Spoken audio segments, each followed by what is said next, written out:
Mtume sallallahu alaihi wasallam anasema rahimallahu rajulan, anapata dua ya Mtume sallallahu alaihi wasallam, mtu ambaye qama min al-layli fasalla. Mu'min muislamu anaombewa na Mtume sallallahu alaihi wasallam dua ya khairi.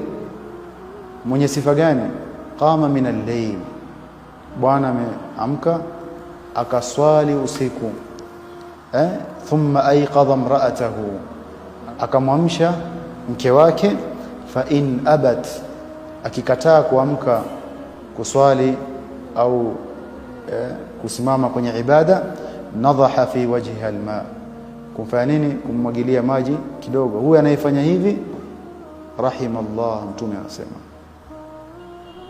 yani Mwenyezi Mungu Subhanahu wa Ta'ala akurahamu au akufinike na maghfira yake, usamehe madhambi zako, uwe kwenye khairi. Yani dua ya khairi yote anakuambia Mtume sallallahu alaihi wasallam.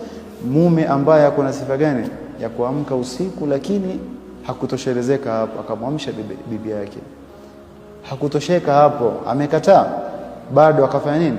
Kidogo akamtoa kwenye usingizi wake kwa kumwagia maji kidogo tu.